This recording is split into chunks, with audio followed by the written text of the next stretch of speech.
네, 여러분 안녕하세요. 예, 저는 오늘 사회를 맡게 된 한겨레신문 문화부 서정민 기자고요.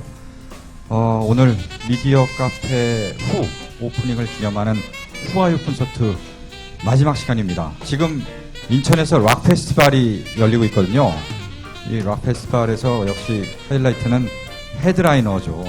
제일 마지막에 나오는 주인공이라고 할 수 있는 릴레이 톡 콘서트의 헤드라이너 작사가 김이나 씨를 모시고 재밌는 얘기를 나눠보도록 하겠습니다. 작사가 김이나 씨 모시겠습니다.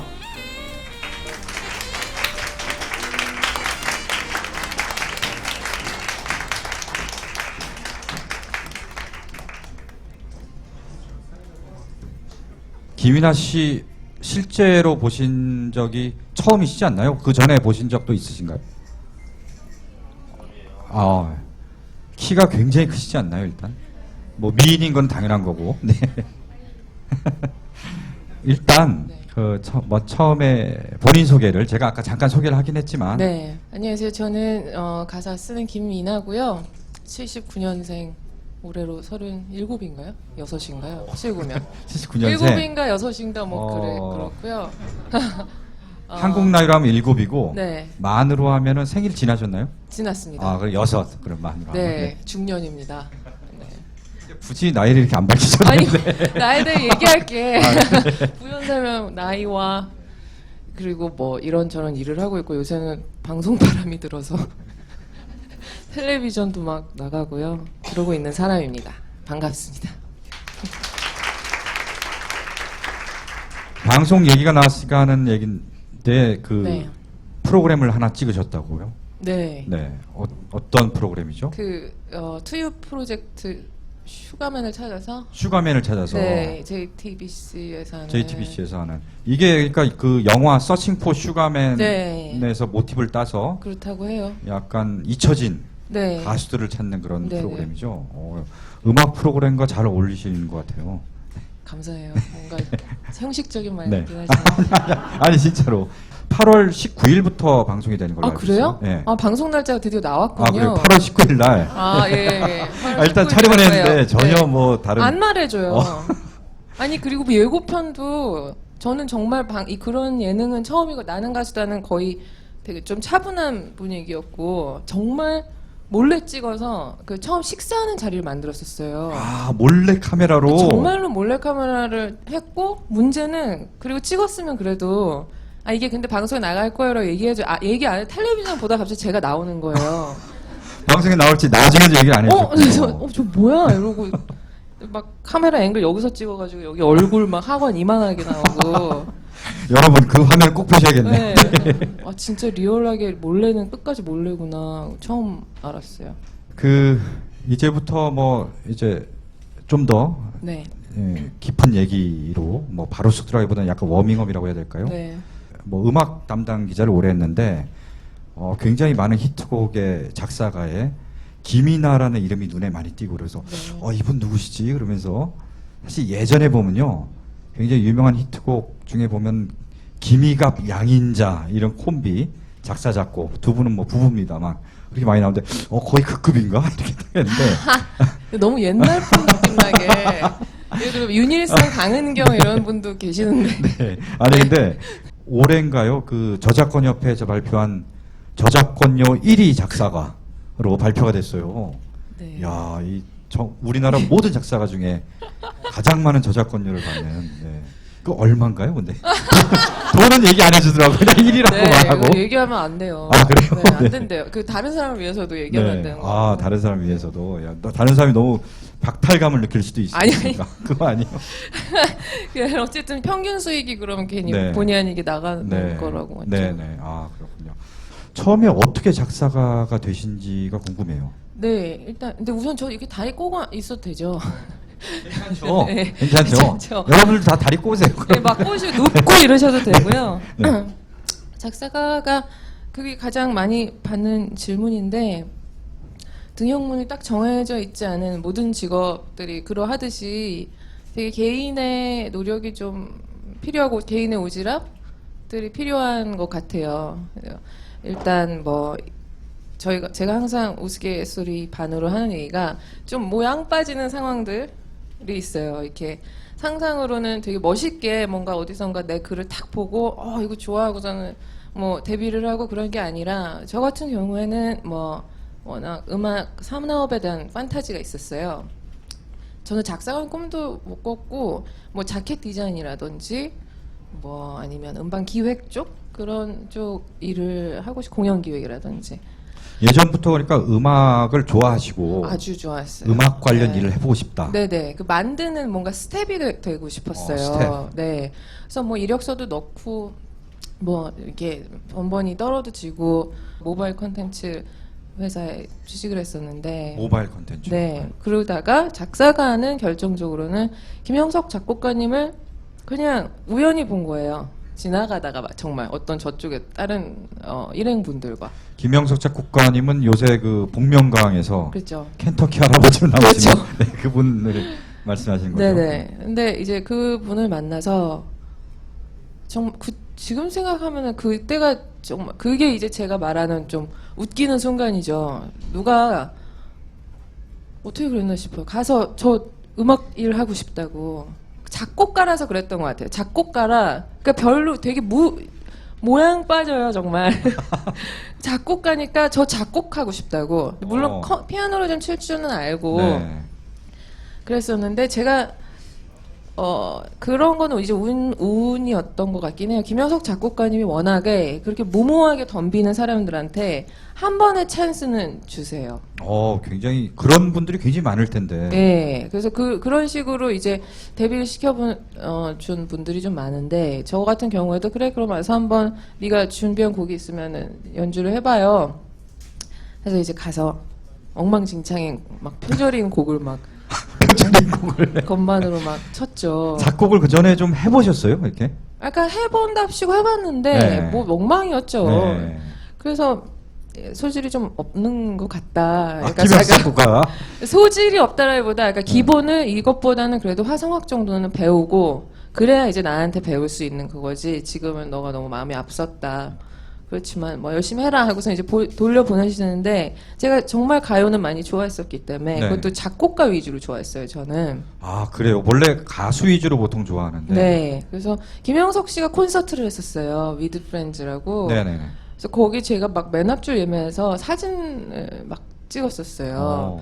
그래서 그거를 제 홈페이지에다가 되게 멋있게 막 포토샵도 하고 해서 올려놨었는데 그거라도 보러 오시라고 홈페이지 주소를 드렸어요. 멋있는 사진 많이 찍었다고. 네. 또 와서 자기 사진 보러 이제 구경하러 오셨다가 제가 쓴 글들을 보시고 글재간이 되게 좋은데 가사 써볼 생각을 한번 해본 적 있냐.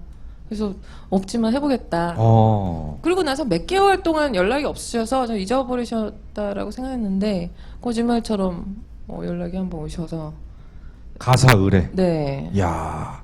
평소에 그만큼 간절했던 게 그렇게 우연이라는 이름으로 발현이 된 것들이 뭐 김영수 작곡가님 콘서트장을 제가 안 갔었더라면 네. 더 이제 그 이후로 뭐를 보여드릴 말을 걸 일도 없고 사진 또 열심히 안 찍었더라면. 또. 그러니까요. 그걸 또 홈페이지에 네. 막 열심히 안 올렸더라면. 그래서 그런 평소에 내가 되게 좋아하기 때문에 해놓았던 그냥 목적성 없이 해놓았던 일들이 되게 생각지도 못한 좀 길을 열어주는 것 같긴 하더라고요. 나중에 생각해 보니까. 시간이 한창 흐른 다음에 갑자기 불쑥 전화해서 네. 이거 작사 한번 해볼래? 뭐 이러면서 네. 곡을 하나 준 거란 얘기죠. 네네. 그게 어떤 곡이에요? 그게 이제 그러니까 그 본격적인 데뷔작은 성시경 씨 10월에 눈이 내리면이고 10월에 눈이 내리면. 그 전에 하나를 써보라고 주셨는데 제가 못 써서 실패한 건 있어요. 올인 OST 처음 그날처럼이라고 올인. 예, 드라마 처음 올인. 그날처럼 그 노래. 네네네. 와, 그거 엄청 유명한 노래인데. 그러니까요. 네. 그거 되게 그 드라마 히트치면 칠수록 저는 수렁에 빠져서 저걸 내가 할 수도 있었던 건데 네. 하면서 그러니까 기회가 온다고 해서 그걸 잡을 수 있는 거가 아니라는 네. 아닌 거였다는 네, 거죠. 네. 근데 저는 그래서 더 악착같이 재밌는 글을 썼어요. 홈페이지를 종종 홈페이지에 보신다는 걸 대해서. 알았기 네. 때문에. 네. 그래서 막 최대한 막 약간 일부러 노래 가사 비슷한 거 막 적어서 올려놓고. 뭐 그냥 감성적인 척도 하고 되게 남다른 척도 하고 근데 좀 그런 거를 좋아도 했었어요. 어릴 때 제가 만화 그리는 거 좋아하고 그래서 만화도 재밌는 거 막 그려서 올려놓고 하다가 또 몇 개월 또 지나고 하나 뭐 더 한 번 더 해봐라 하는 게 이제 10월에 눈이 내리면. 근데 그때는 이제 올인을 실패하고 10월에 눈이 내리면을 쓰기까지의 짧은 시간이 있었는데 그동안 엄청나게 노력은 했었어요. 네. 어떻게 작사를 잘하기 위해서는 어떤 노력을 해야 되나요? 그러니까 그때는 정말 저도 막막했고 오히려 요새는 작사가 무슨 뭐 오디션 같은 것도 생기고 그랬어요. 학원도 있고. 아, 그렇군요. 네. 근데 그때야말로 그러니까 내가 생각할 때 그런 글을 잘 쓰는 것과 처음 그 올인이라는 노래 처음 그날처럼 데모를 듣고 작사라는 거는 전혀 다른 거예요. 이게 글자 수를 정해져 있는 글자 수이고 또 감정 기승전결이라는 것도 나는 근데 자꾸 뻔한 말만 나오고 뭐 가슴이 아프고 눈물이 흘러서 영원히 여기서 기다리고 이런 뻔하게 짝이 없는 말만 나오고 그냥 자유롭게 쓸 때는 막 나름대로 말재간을 부리고 했었는데 그래서 이게 작사라는 거는 전혀 다르구나 그냥 글쓰기랑은. 그래서 기존에 있는 노래들을 다시 다 보기 시작했어요. 그래서 가사는 이렇게 했다가 여기서 어떤 식으로 전환을 시키고 어떤 식으로 감정에 포인트를 주고 어떤 발음들을 피하고 또는 택하고 하는 게 있구나라는 걸 혼자서 많이 연구를 했었어요. 네. 많은 다른 곡들을 보면서 연구를 많이 하셨군요. 네, 네. 그래서 결국 나온 게 성시경의 10월에 눈이 내리면. 네. 야, 이거는 한 번에 오케이 딱 받았나요? 네. 진짜요? 네. 야, 네. 이게 몇 년도였죠? 2000 적어놨는데. 6년인가? 2003년이에요. 3년이에요? 네. 지금 뭐 벌써 12년이 됐습니다. 이 데뷔 올해 13년 차이신 거네요, 작사가로서. 정말 너무하네요. 원로네요, 원로. 10년 차도 아니구나. 네, 네. 본인이 아직 10년 이하라고 생각하셨군요. 네, 자꾸 저는 제가 네. 막낸 것만 같고. 네. 그런 생각들이 작사하는데 도움 될 것 같긴 해요. 그래서 이제 네, 맞아요. 난 젊다. 막내인 것 같고 네. 항상 20대인 것 같고. 네. 이때 그러면 10월에 눈이 내리면 이때 작사할 때는 그래도 많이 연구하고 한 것들이 좀 반영이 됐나요? 지금 이 가사를 보면 어떤가요? 되게 그러니까 지금은 오히려 저런 식으로 잘 못 쓰는 게 되게 작전이 좀 덜 있고. 근데 그때는 그 나름대로 내가 깨닫고 해내고자 했던 목표 지점은 그거였어요. 이제 작사는 그 내 감정을 막 쏟아내는 그게 아니라 이 사람이 그런 어떤 심경이구나라는 거를 청자가 느낄 수 있게 해야 되는 일이구나. 그러니까 내 일기가 아니라.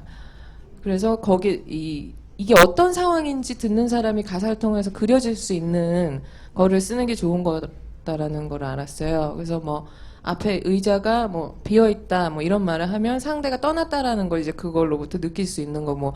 근데 그 전에는 너가 떠났어 뭐 이런 식으로만 표현하던 것들을 조금 꼬아서 한다 그래야 그러니까 되나? 굉장히 예전에는 직접적으로 막 표현했고 그쵸. 너가 떠나서 나는 슬프고 눈물이 흘러 막 네. 이렇게 표현했던 거를 드라마로 치면 네. 어떤 위기를 갈 때 전화로 그래서 네가 지금 교통사고 났는데 다리가 부러졌는데 돈이 모자라서 못했다고? 이렇게 상황을 설명하고 넘어가는 것이냐 네. 아니면은 네. 영상적으로 네. 어떻게 편집을 해서 뭐 어떤 효과를 주면서 그 위기감을 표현할 것이냐 차이를 알게 된 거겠죠. 그래서 이 노래 가사를 보면요, 네. 아까 뭐 떠난 자를 뭐 빈 의자로 한다든지, 네네. 그래서 네가 떠나고 항상 뭐 눈이 오고, 그 다음에 그 눈이 녹았는데 그 녹은 눈이 내 볼에 있어, 뭐 이런 식의 좀 느끼하긴 하죠. 눈물이 이제 남자인데 그죠? 남자인데 막 네. 눈이 여기 녹았네 막 이런. 지금이면은 좀 네. 못을 할 것 같아요. 네. 오히려. 처음 이제 데뷔를 하시고 네. 그 이후에도 곡 의뢰가 이렇게 계속 들어왔나요? 네. 그러니까 계속은 아니고 네. 간헐적으로 이제 간헐적으로. 들어왔어요. 그리고 많이 까였어요. 많이 까였어요. 네. 안 되고.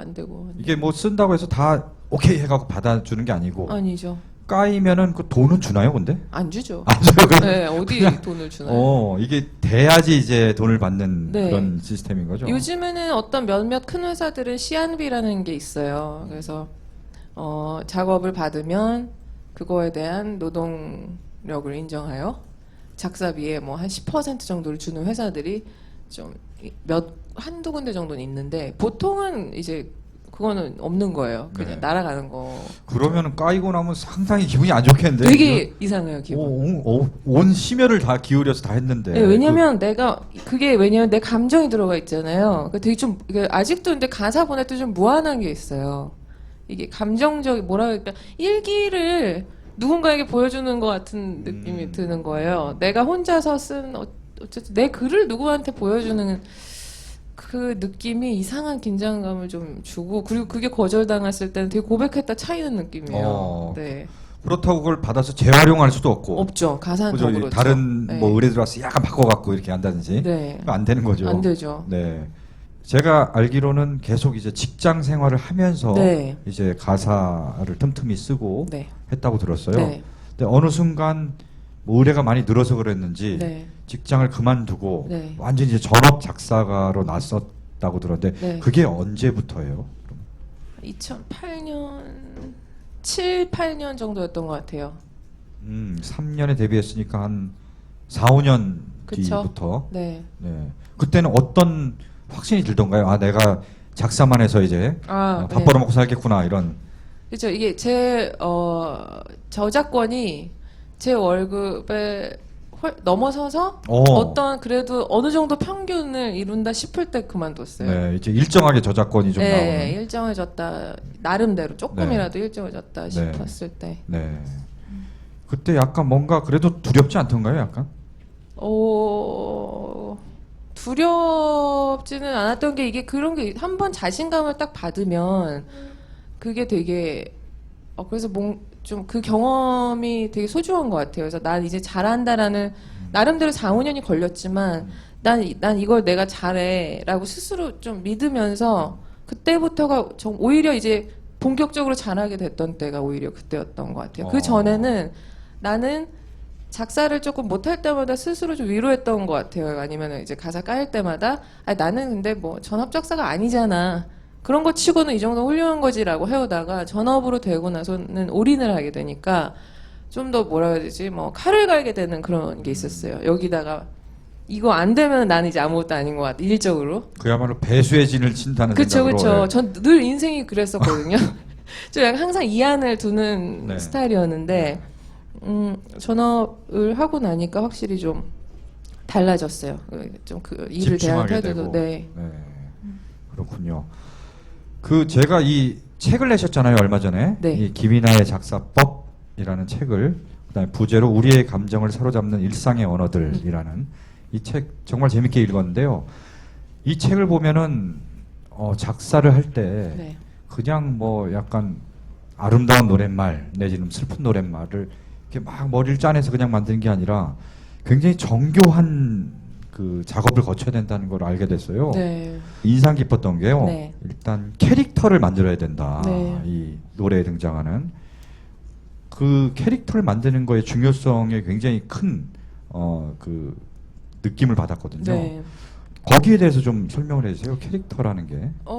이게 저도 이제 물론 책을 쓰면서 내가 이러한 공정 과정을 거친다라는 게 스스로 정리된 것들이 많이 있어요. 그 전에는 그냥 무의식적으로 했었지만 그 비유를 하자면 드라마를 보시면 저 같은 경우는 제일 재밌게 봤고 요새도 자꾸 돌려보는 게 하얀 거탑이에요. 보셨어요? 하얀 거탑? 하얀 거탑 완전히 감동해서 봤어요. 네, 저도 막 네. 죽거든요.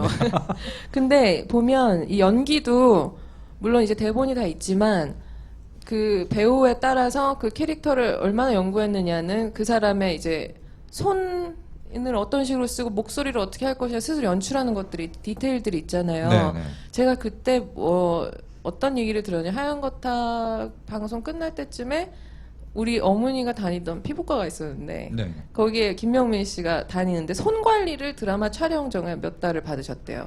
그러니까 외과 의사 역할이라 손이 클로즈업이 많이 될 텐데 네.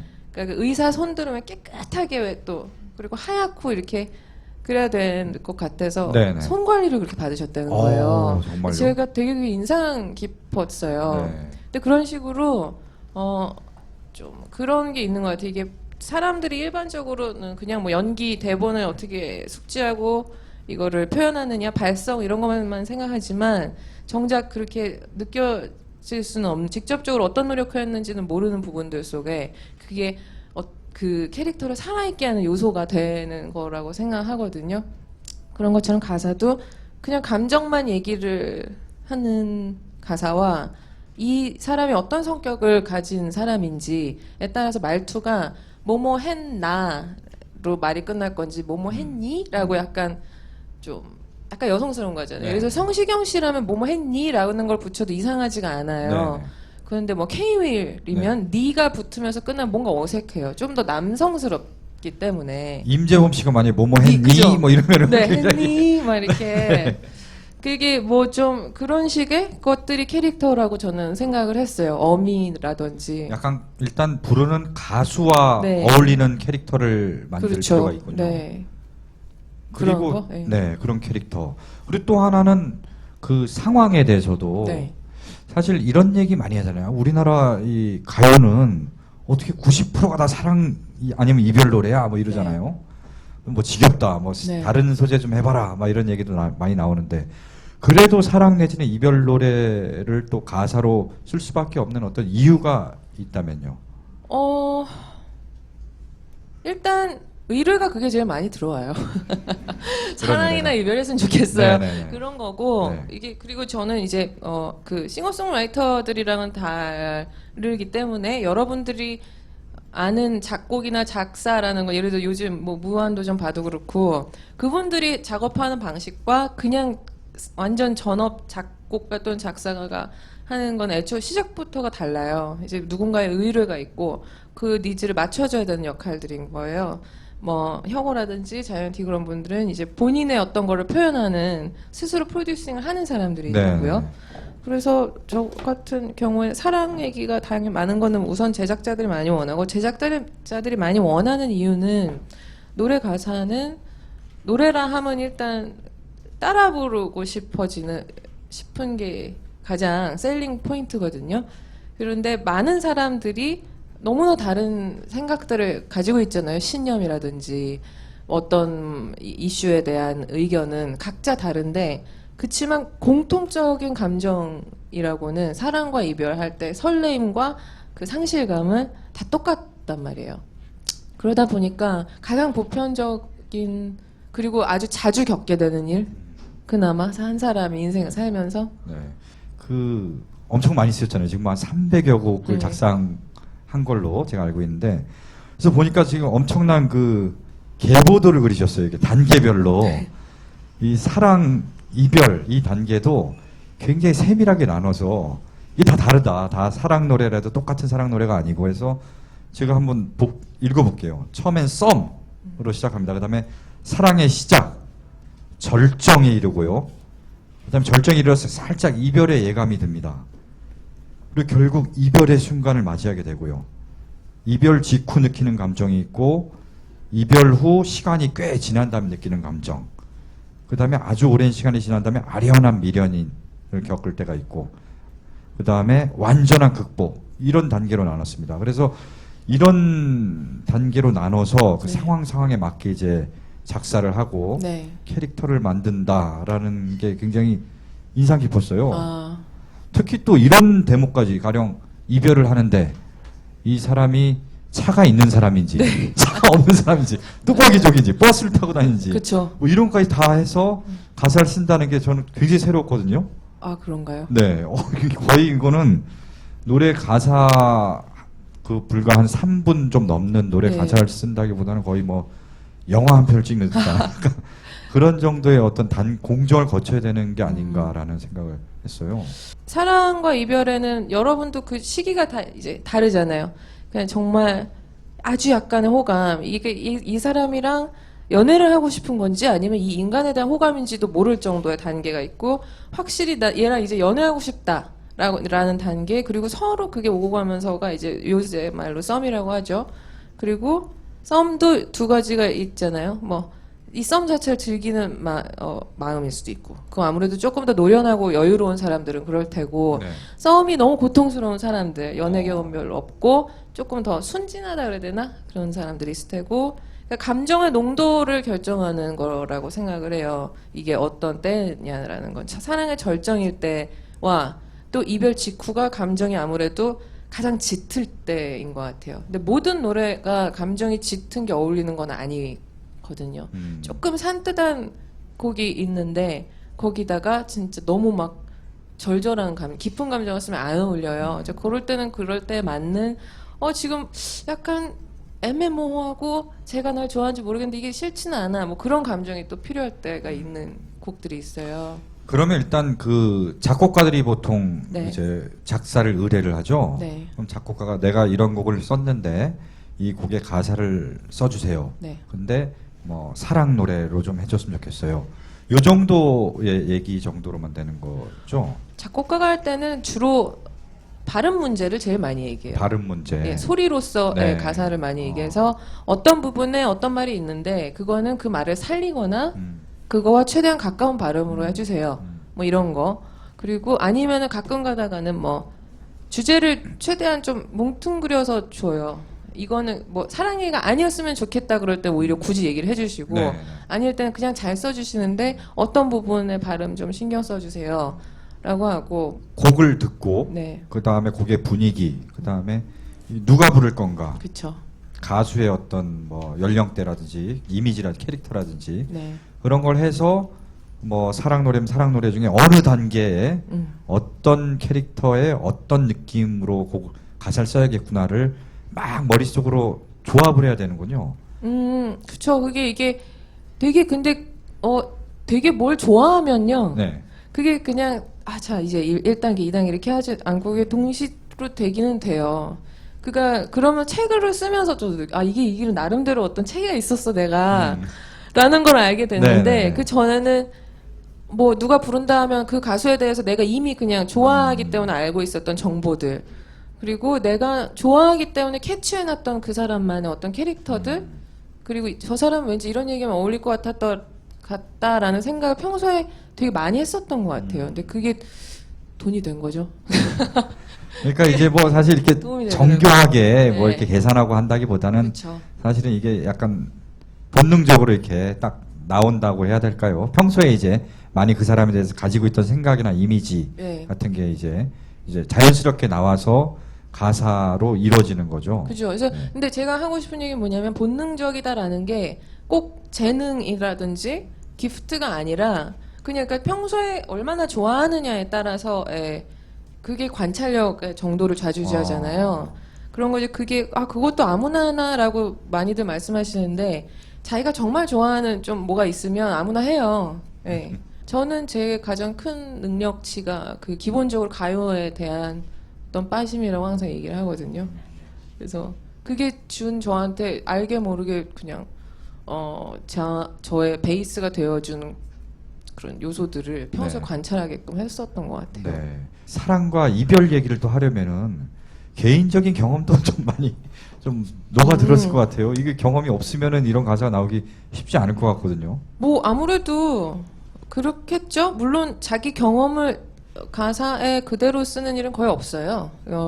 별로 그렇게 가사가 거리가 안 돼요. 일반적인 연애사들은 나한테만 대단한 드라마지 남들이 들었을 때 그렇잖아요. 남들이 누가 뭐 헤어졌는데 그 사람한테는 어마어마한 고통이거나 기쁨이지만 바로 옆에 친한 친구가 들을 땐 지겨운 얘기죠. 처음에는 하소연이고. 좀 가슴 아파하고 이렇게 네. 들어주다가 네. 맨날 허우장차 술만 먹으면 막 이제 그 얘기하고 그쵸. 노래방 가서 막 슬픈 노래 계속 부르고 하면 네. 지겹다 지겹죠. 그만해라. 그냥 지긋지긋하거든요. 근데 이제 중요한 거는 그런 것 같아요. 그러니까 내 경험이 줄 수 있는 거는 그냥 이게 얼마나 슬픈지 또는 얼마나 설레이는지만 그 정도만 느껴봤으면 되는 것 같고요. 왜냐하면 정말 너무 깊은 사랑을 안 해본 사람은 상대적으로 조금 불리하긴 하겠죠. 하지만 경험의 양은 전혀 상관이 없어요. 그냥 이거를 어떻게 전달하는 예를 들어 되게 지긋지긋하잖아요. 하소연 친구들이 연애 하소연하면 전 그걸 가사로 쓴 적이 있어요. 한 사람 얘기라는 노래가 있는데 네. 그러니까 이제는 너무 그 사람 얘기를 많이 해서 친구들 앞에서도 얘 얘기를 하기가 조금 미안해. 근데 나는 이 사람 얘기 안 하고는 못 견디겠어. 이제 그런 얘기를 썼어요. 그런 상황까지도 가사가 되는군요. 그죠? 이제는. 그러니까 오히려 이제 그런 심경에 공감을 사는 거죠. 네. 네, 계속 주구장창 슬퍼, 뭐 그리워 이게 아니라 오히려 한 사람 얘기에서 되게 많은 분들이 공감을 주셨다 했어요. 왜냐하면 다 똑같을 거거든요. 내가 연애 얘기할 때는 되게 하고 싶고 남 얘기는 지겹고. 네. 또 같이 작업한 가수들에 관한 얘기도 나오고 네. 본인이 생각하는 어떤 가수의 캐릭터들 이렇게 분석해 놓은 것들이 쭉 나오잖아요. 네. 그 중에 보면 유독 아이유, 네. 그다음에 가인, 브라운 아이드 걸스, 부하걸 네. 이렇게 또 작업을 하면서 굉장히 또 각별한 어떤 네. 애정을 갖고 있는 것 같더라고요. 김이나 씨께서 보신 뭐 아이유라든지 네. 가인이라든지 어떤가요? 그 가수들은? 아이유는 일단 굉장한 인간이에요.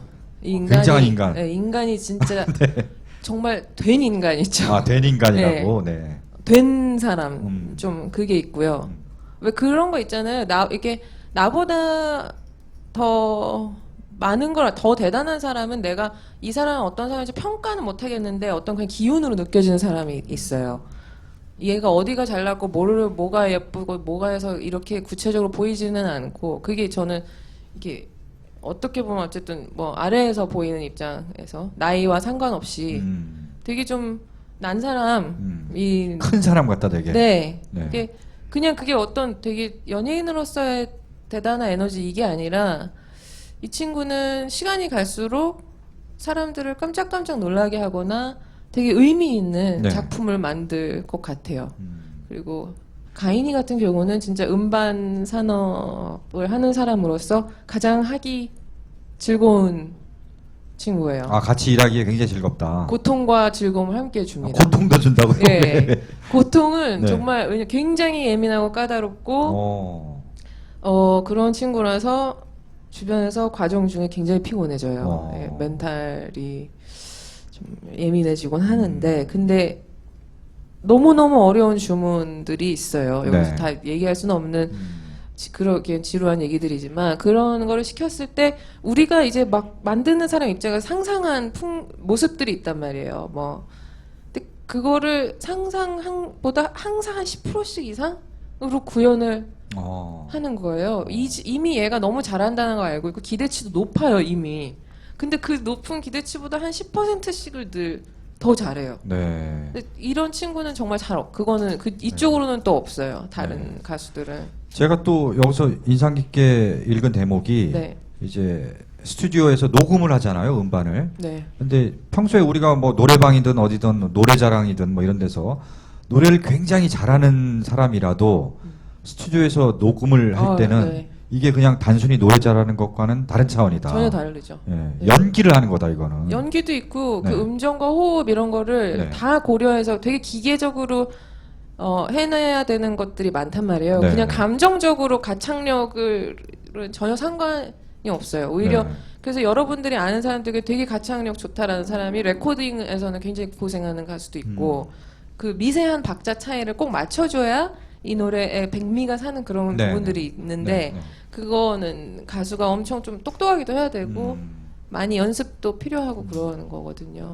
가인 씨는 그런 거를 기대하는 거 이상으로 항상. 네. 그러니까 만약에 가인이가 노래를 굉장히 잘한다는 거 다 아시잖아요. 그런 가인이도 작곡가가 의도한 거랑 다르게 이제 해서, 그러니까 틀리게 한 게 아니죠. 이제 다르게 해서 그러면은 그거를 디렉을 한다고 하죠. 작곡가 여기서 이 부분에서 뭐 거기를 조금 더 짧게 부르고 어떤 발음은 이런 식으로 해. 근데 그게 은근히 부르는 사람 입장에서 쉬울 것 같은데 잘 안 돼요. 근데 굉장히 빨리 알아듣고 바꿔요. 네. 작곡가가 가사를 의뢰할 때 가이드 녹음이라고 하죠. 그렇죠.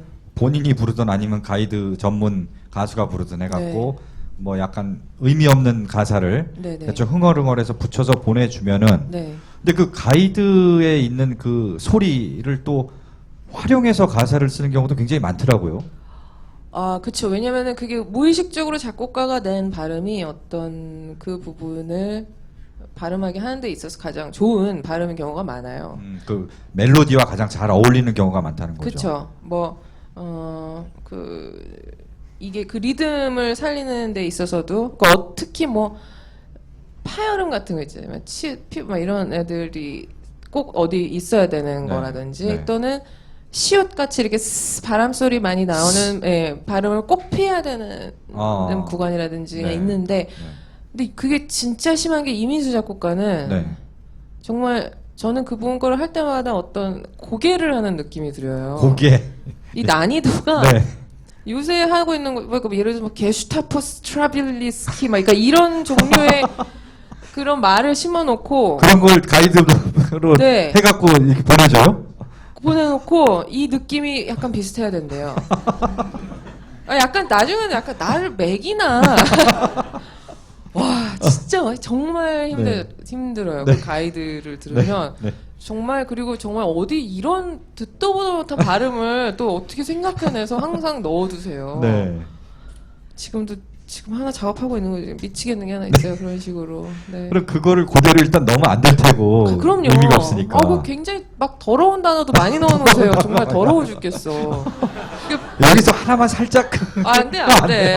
근데 여기 그게 뭐 더러운 단어는 아니니까. 하나 말씀드리면, 식센스 할 때, 그 부하거래 식센스. 네, 뭐, feel, watch, 뭐 어쩌고저쩌고 하는 앞에 부분은 제 키예요. 뭐 하고, 내가, one, sex. 뭐 이렇게 하나요? one sex 이런다고. 이게 뭐야? 근데 어. 그런 어떤 말이 있잖아요. 어쨌든 네네. 시옷이 주는 네네. 그 이게 스 하면서 뱀 지나가는 것 같은 그 소리를 원하시는 건데 어쨌든 제 기분은 더럽죠. 민수 씨의 이민수 작곡가의 네. 목소리로 그런 발음을 계속해서 막 듣고만 네. 원 섹스가 식스센스로 바뀌었군요. 네네네. 야, 이런 고급화되는 과정이 있군요. 네. 그 유고슬라비아 네. 아랍 사람이야라는 가이드가 있었어요. 네. 그는 넌 내 스타일이야, 딴 내 스타일이야라고 했어요. 그러니까 그런 그래요? 식으로 네, 이거 비슷하게 스타일. 야. 그러니까 이렇게 살아요. 어떻게 보면 약간 말장난 같기도 한데 네. 이런 언어 유희를 또 잘하는 것도 굉장히 작사가의 중요한 어떤 그 능력이군요. 네, 저 민수 씨 덕분에 발음에 있어서는 도 같은 것 같아요. 네, 어떤 발음을 줘도 네. 비슷한 한글을 찾아낼 수 있습니다. 네. 부하거래 아브라카타브라도 네. 작사하셨잖아요. 네. 그 주문은 쉽지 않았겠는데요. 아브라카타브라는. 그거는 네. 그냥 근데 데모에서 되게 기계음으로 가이드가 돼 있었어요. 근데 음악이 가이드가 또 되게 처음 들었을 때 낯설었어요. 그때만 해도 이제 그런 식의 보컬 많이 없었을 때인데 되게 ARS 음성 안내 받는 ARS. 네, 그 왜 대기 고객님은 네, 한 분입니다. 뭐 이런 거. 네. 이상하게 네네. 감정 없는 느낌 하면서 똑똑 끊어지 그리고 계속 그 ARS로 많이 들어보면 알잖아요. 어떤 한 글자를 어떤 거를 녹음을 해놓고 계속 반복을 시키고 있는 그거 그게 주는 되게 이상한 감정은 저한테 있었는데 그 아브라카다브라 들었을 때도 끄듬들이 다 어떤 그 반복적인 뭐가 있는데 네. 그게 되게 기계적이면서도 좀 이상한 기분이었어요. 그래서 그거는 듣자마자 이거는 되게 똑똑똑 끊어지는 발음으로 쭉 가는데 뭐뭐 하다가 내가 그런 식으로 주면서 반복을 주는 게 되게 어울릴 것 같다라는 되게 좀 설명을 하면 좀 이상해요. 그러면 어울릴 것 같아. 왜? 근데 왜는 모르겠어요. 그냥 굉장히 어울릴 것 같아. 직감적으로 그냥 딱 네. 이제. 근데 그래서 되게 빨리 나왔어요 가사도. 근데 그렇게 나올 때 가사가 잘 나와요. 이상하게. 그 지금까지 이런 아이유라든가 가인 또는 아이돌 가수들하고도 작업을 굉장히 많이 했고요. 네. 근데 또 찾아보면 거장 네. 분들과도 또 작업을 했어요. 그렇죠. 얼마 전에 나온 그 조용필 네. 선생님 그 헬로 그 앨범에라든지 그다음에 이선희 네. 이렇게 거장 분들하고 임재범 씨하고도 하고. 네네. 특히 조용필 선생님 같은 경우는 가사가 되게 좀 항상 좀 시적인 거에 가깝고 되게 까다로우실 것 같고 워낙 너무 대가들하고 작업을 하셨어서 어떻게 해도 막 뭔가 어설퍼 보일 거고 눈에도 안 찰 것 같고 그래서 좀 많은 부담감을 가지고 썼었어요. 네. 그렇게 해서 나온 게 걷고 싶다잖아요. 네. 근데 그 앨범 중에 저는 가사가 걷고 싶다 이 노래 가사가 제일 좋더라고요. 감사합니다. 그 조용필이라는 진짜로 이게 알겠습니다. 영혼 없는 칭찬이 절대 아니고 네. 이렇게 진짜로 그 조용필 선생님의 그 걸어온 길 네. 지금까지 걸어온 그 음악 인생이 그 한 곡에 녹아든 듯한. 그래서 이거 본인이 쓴 게 아닐까라는 생각이 들 정도로. 예. 네. 진짜 그게 성공한 그 정말. 얘기가 제일 듣기 좋아요. 아 그래요? 그러니까 자기 이 가수가 쓴 건 줄 알았어라는 게 제일 좋은 가사인 것 같아요. 저는. 네. 이선희 씨와의 그 작업은 어땠나요? 이제 일단 조용필 선배님 걸 하고 좀 자신감이 또 붙었죠. 네. 할 수 있다 고장 뭐 이런 느낌. 네. 그래서 이선희 선생님 같은 경우에 내가 느낀 그거 그러니까 조용필 선배님은 그 뭔가 레전드한 느낌을 살리면 살릴수록 멋있을 것 같았고 이선희 선생님은 근데 반대로 너무 그렇게 하는 것보다는 저한테는 그분 되게 얼굴 되게 예쁘시잖아요. 정말 동안이잖아요. 네. 지금도 그리고 뭐 예쁜 얼굴이란 네, 말이에요. 그렇죠. 네. 근데 왜 너무 어떤 이름의 뭐라 해야 되지? 무게. 유명세와 네네. 무게와 가창력 이런 것 때문에 오히려 외모는 별로 언급이 안 되는 사람들이 많이 있단 말이에요. 근데 너무 예쁜 여자인데 일단 막 이렇게 파워풀하고 막 이런 얘기 말고 되게 섬세한 그런 감정선에 사랑 이야기를 하는 게 되게 어울릴 것 같다고 저는 네. 생각을 했었어요. 네. 그리고 두 번째로는 제가 제일 좋아하는 가사 중에 하나가 구창모라는 구창모. 네, 가수 희나리라는 네, 희나리. 노래가 있어요. 오. 네. 제가 너무 좋아하는 가사인데 그 보면은 옛날 구어체예요. 그러니까 구어체 아닌 말이에요. 그러니까 약간 뭐뭐 했소, 그렇죠. 뭐뭐 하기에 라는 평소에 우리가 잘 쓰지 않는 말. 하오체라 그러나요? 그런 네, 걸? 저는 하오체를 했는데 네. 그게 가사에서는 굉장히 특히 그 당시의 트렌드가 뭐 요새도 좀 그렇지만 입에 붙는다 하면 우리가 평소에 쓰는 말투를 말하는 거기 때문에 많이 피해요. 그래서 옛스럽다고 해서 피하고. 근데 말투는 그런 옛스러움을 써서 그 어떤 클래식한 느낌 있잖아요. 이선희니까 되는. 주되 감정은 요즘 애들처럼 어쩔 수 없이 이별하고 나서 막 그냥 되게 통달한 것처럼 하는 얘기가 아니라 야 나도 어쩔 수 없이 또 이렇게 되는구나 이런 감정을 영하게 주고 말투는 오히려 좀 그런 임재범 씨 네. 그 노래 가사. 네. 여기에도 뭐 엄청난 그 의미가 있더라고요, 보니까. 그러니까 그건 의미라기보다 사람들은 몰라도 네. 되는 나만의 어떤 모티브라든지. 영감. 네. 네. 그런 거죠. 그 되게 재밌었어요. 저는 그 김훈의 그 카레 카레 노래. 노래. 네. 네. 그 소설에서 모티브를 얻어서 썼다는 것도 되게 재밌었어요, 그런 그죠. 사실도. 저도 재밌어요, 그 사실이. 그래요? 네. 되게 마음에 들어요. 임재범의 노래 어떤 날 너에게라는 네. 이 곡인데 어떤 카레 노래 그 느낌을 담아서 또 그쵸. 임재범을 또 한 마리의 야수 호랑이로 이렇게 또 약간 생각을 하고 가사를 쓰셨더라고요. 근데 임재범 씨 되게 호랑이 같지 않아요? 근데 호랑인데 막 이렇게 막 활발하게 사냥하고 다니는 그게 아니라 뭔가 사연이 있고 어딘가가 다친 그런 호랑이. 쩔뚝쩔뚝거리면서. 네. 근데 막 과거에 막 네. 어마어마한 네.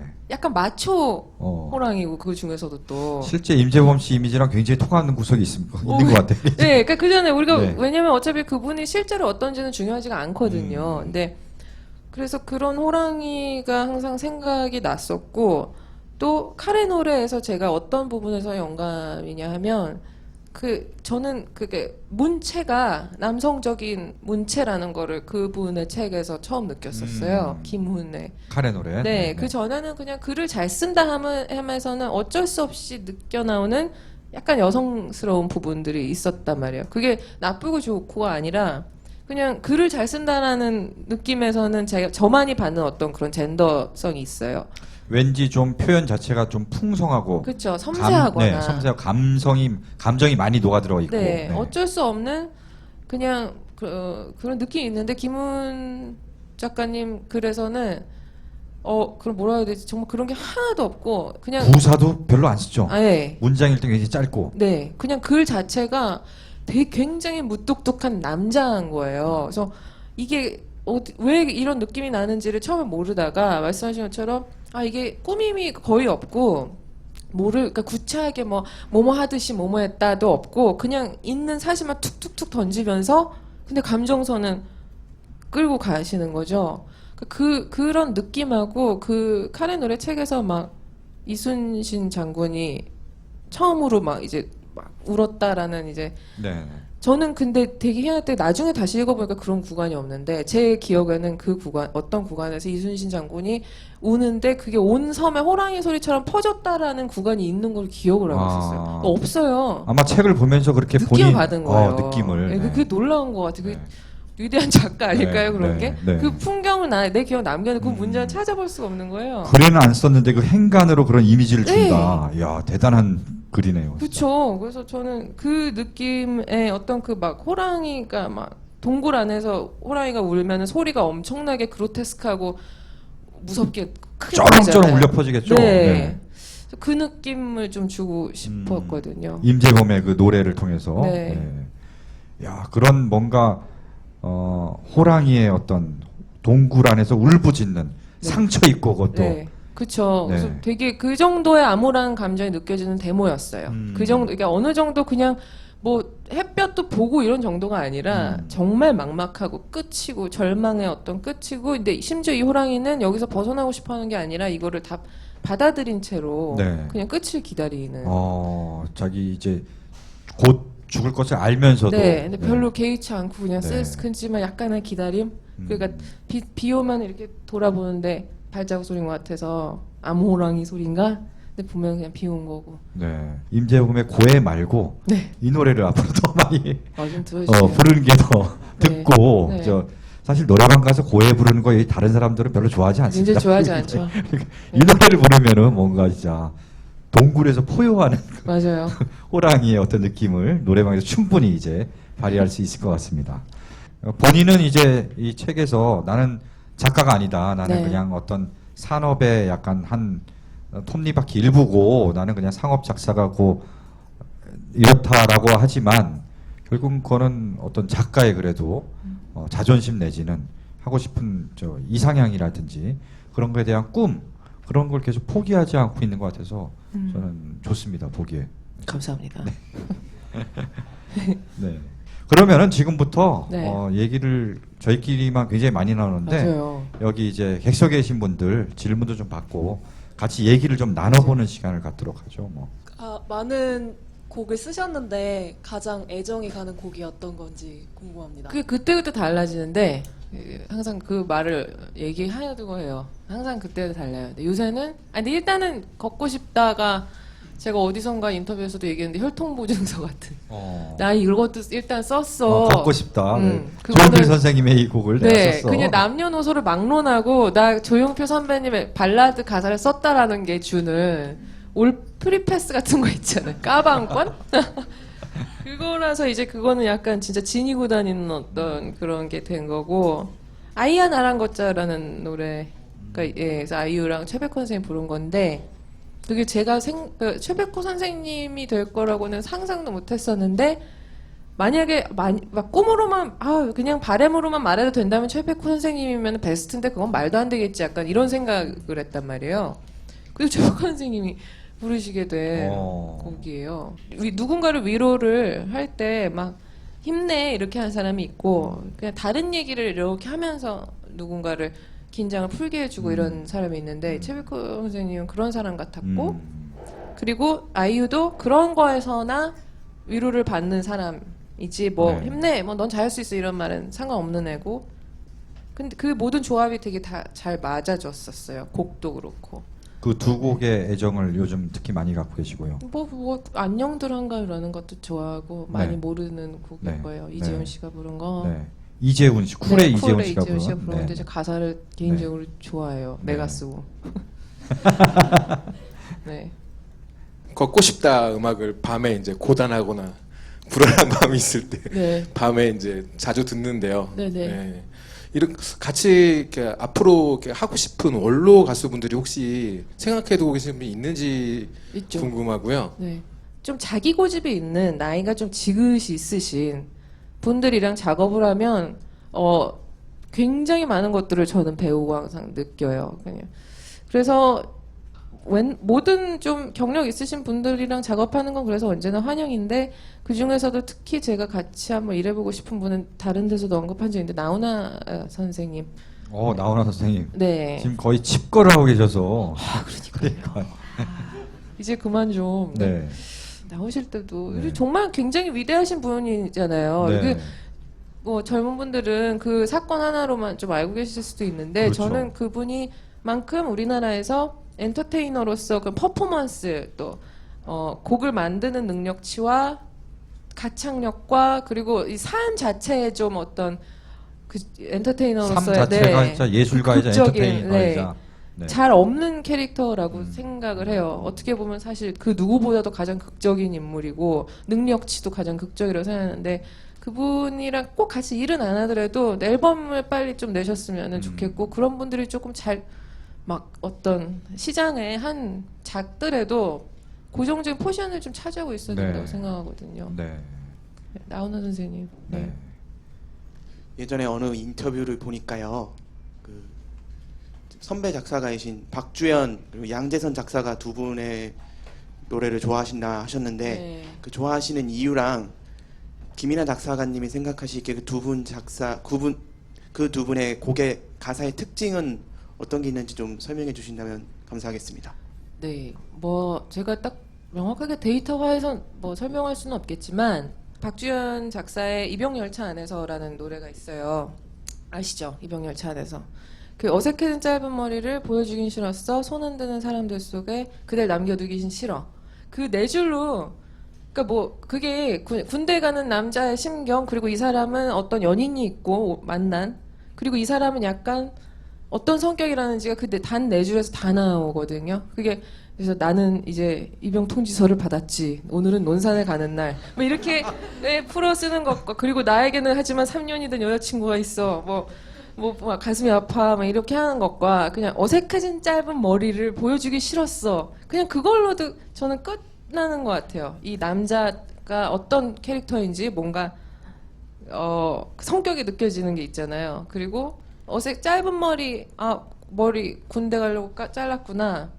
그거부터 시작해서 손 흔드는 사람들 속에서 하면서 이 어떤 사랑하는 사람에 대한 어떤 마음 그리고 뭔가 약간 뭐 마초처럼 막 나오지 마라 막 이런 남자구나라는 것까지가 다 느껴지고 그런 거가 바로 이제 가사로서 상황을 어떤 식으로 배치하는지의 기술이구나. 그리고 제가 군대를 안 갔다 와봤고 박주현 선배님도 마찬가지겠지만 그러면도 나는 뭐 매일 밤 그냥 너무 힘들어서 잠들지도 모르지만 이런 말을 군대를 정말 갔다 온 사람만이 느낄 수 있는 네. 그냥 만약에 제가 만약에 어릴 때 썼더라면 군대 가는 남자에 대한 얘기를 써라. 그럼 뭐 나는 그냥 잠 못 이루겠지 뭐 이렇게 썼을 텐데 근데 이제 정말 이거는 남자들이 부르는 게 중요한 곡이잖아요. 남자가 불렀을 텐데. 군대 가기 전에 참 많이 부르죠 이거. 네, 그죠. 네. 요새도 그렇잖아요. 네. 근데 남자 갔다 온 사람들도 그렇고 다 알 거 아니에요. 군대 가면 막상 잠 못 이루고 이럴 체력도 안 될 때가 많다는. 너무 피곤하죠. 네.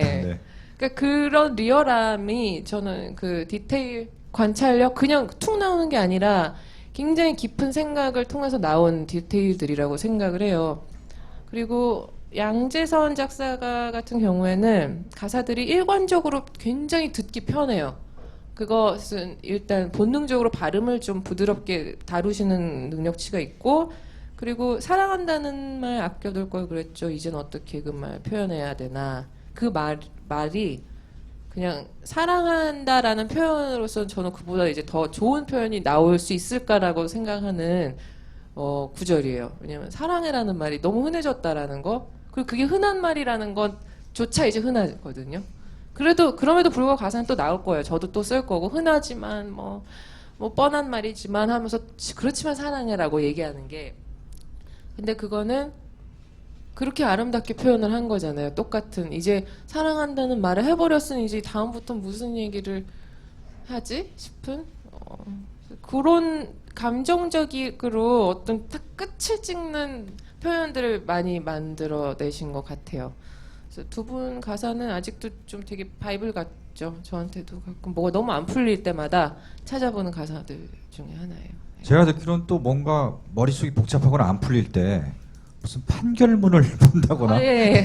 그건 신문 언제냐면- 기사를 본다거나 뭐 이런 네네네. 이런 글도 신문 기사 봤어요. 뭐 네. 이런 건 왜 그러냐면 감정에 꽂혀서 막 감정적으로 막 이렇게 쓰다 보면 되게 글도 느끼해져요. 그러니까 막 요리도 계속 맞추다 보면 막 되게 이상해지잖아요. 근데 그럴 때 아예 그냥 백지화를 시키는 게 되게 어렵거든요. 내 생각이고 내 감정이기 때문에 컴퓨터가 아니잖아요. 그래서 새로 고침을 하기가 힘든데 그럴 때 감정이 전혀 가미되지 않은 글. 그러니까 예를 들어, 그러니까 그게 모든 기사라고 해서 감정도 없는 건 아니에요. 근데 그게 정말 없으려면 뭐 정말 판결문이나 네. 왜 정치부 뉴스 중에서도 되게 왜 이보쯤 될 때나 네네. 스트레이트 기사 하여튼. 네, 그 뭐. 되게 몸이 네, 건조해 네. 짝이 없는 글을 보면 네. 그게 저한테는 한번 리프레시 확 돼요. 그런 거 몇 개 보다 보면. 그 글들이 그런 용도로 쓰이군요.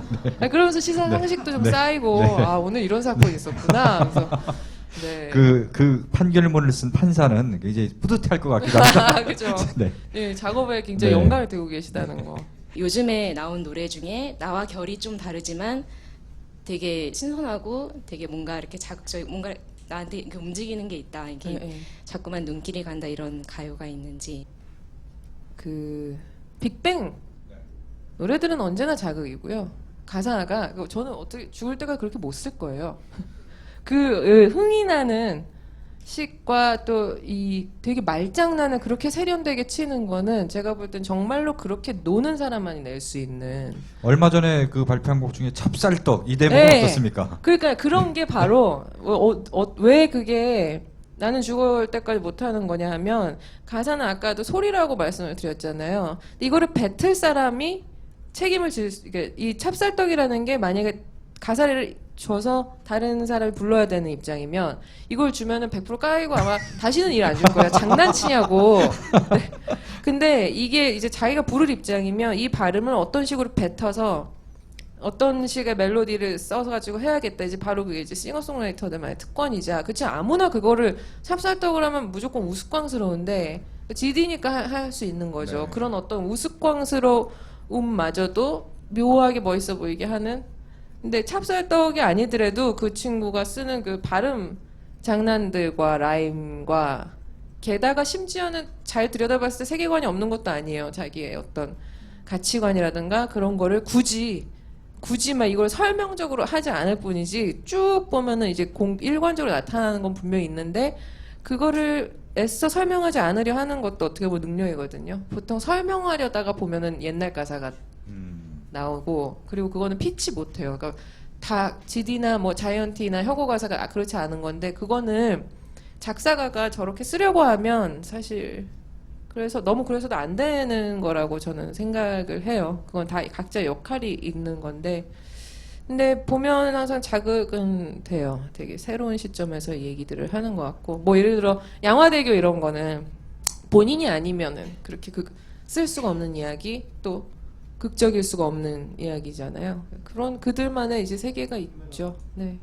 작사가를 꿈꾸는 학생들에게 말해줄 수 있는 작사가랑 직업 자체의 매력 혹은 막 작사를 하면서 기뻤던 일 혹은 아니면 좀 이건 좀 작사가라는 직업을 하면서 힘들었다 아니면 이 직업을 하기 너무 힘들었다 이런 순간이 있었는지.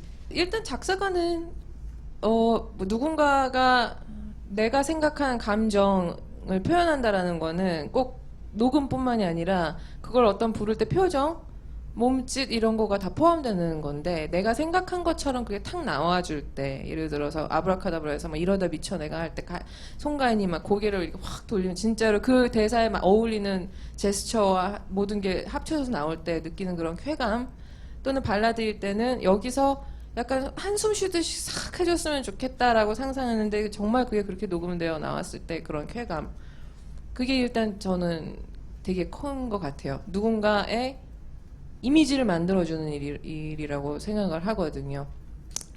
또는 매력을 극대화시켜주는 직업이기 때문에 힘든 거는 그거죠. 뭐 내가 아무리 뭐 며칠을 밤새서 쓴 거라도 그냥 보자마자 그 사람한테는 아주 사소한 사소한 건 아니죠. 그 사람 눈에는 그냥 딱 단 1초 만에 이제 탈락이 되고 그거는 아무 데서도 보상을 받을 수 없는 게 되면 특히 이게 진짜 내가 볼 때 이거가 쓰다 보면은 오래 붙잡고 있어서 애정이 생겨요. 정이 들어요. 근데 이게 탁 버려지면 되게 마음이 이상해요. 그래서 좀 그런 거는 계속 있죠. 계속되는 반복되는 일이에요. 그게 무뎌지지도 않아요. 계속해서 힘들고 왜 이게 부정당했지? 뭐 좀 그런 거. 그 지금 이제 작사하신 지 10년이 넘으셨잖아요. 예. 그런 김이나 작사가님께서 초보 음악인들에게 해주고 싶은 말이 있다면 어떤 말씀이 있는지. 싱어송라이터 꿈이신 거예요? 네. 그런 거면 정말 그냥 정말 좀 약간 상스러운 말 해도 돼요? 내깔기는 대로 사셔야 돼요. 싱어송라이터가 되고 싶고 그 재능이 있다는 전제하에서 그 재능은 이제 본인의 일이니까 대신 뭐랄까 진짜 성격도 너무너무 좋고 음악도 너무 잘 만드는 사람 제가 볼 때 잘 없어요. 그러니까 그냥 좀 정말로 뭔가 좋은 걸 만들고 싶으면 최대한 물론 남들한테 굳이 왜 우리 되게 싫어하는 거 있잖아요. 굳이 자기 4차원인 척 하려고 굳이 이상한 짓을 벌이는 그런 거 말고 근데 정말 본인이 내깔기고 그거는 무슨 얘기냐면 다른 어떤 욕심보다 정말 이거를 위해서 남들이 보기에는 좀 이상해 보일 수도 있을 만큼의 노력을 하는 것이 투자 가치 있다고 생각해요. 반대로 그냥 작사가 작곡가를 하고 싶은 사람들은 그게 과연 정말로 할 수 있는 그 실현 가능성이 굉장히 낮기 때문에 어떻게 보면 싱어송라이터보다 더 낮을 수도 있다고 생각해요. 그렇기 때문에 그렇게 막 모모함으로 또 되는 직업이 아니고 저희는 계산과 철저한 현실감으로 존재하는 직업이기 때문에 그런 거를 잃지 않으라는 말. 네. 감사합니다. 네, 오늘 보니까 뭐 작곡, 작사 이쪽을 하고 싶어 하시는 분들도 많이 오신 것 같아요. 네. 그래서 그 진짜 빈말이 아니라 요새 친구들 왜 이렇게 얼굴이 이렇게 이쁘고 왜 비율이 달라요? 그래요? 비율까지 다 보이나요 지금? 아니 근데 그거 앉아 계신데. 느끼지 않아요? 네. 제 때는 저 정도면 되게 막 끝장 막 되게 비율이 좋은 끝장, 거였어요. 키도 되게 근데 요새는 네. 이제 저는 지금 롤리팝이에요 약간. 롤리팝이라고? 몸은 그래서 어. 머리를 약간 사탄. 왜요? 근데 요새 친구들 뭐 얼굴 요만하고 막 다리 막 이렇게 길고 왜 점점 정말로 진화하는 것 같아요. 신체적으로. 다리들이 짧은 사람이 없어. 네, 본인이 이렇게 참 종아리들이 막. 긴 다리를 하고서 말이죠. 이런 얘기 이제 하면 특별하지가 않아졌어. 네. 다 길어요. 네. 얼굴은 다 작고. 네, 그러면은요 마지막으로 얘기는 여기서 마치고요. 네. 직접 나오셔서 김이나 작사가와 함께 사진을 찍으면서 누가 더 비율이 좋나 억지로 억지로 그렇게 네. 사진을 권유를 강요하시는 거 아닌가요? 그건 아니고요. 자, 마지막으로 끝나고 뭐 아까 책 준비해 가져오신 분들은 뭐 사인을 받아도 되고요.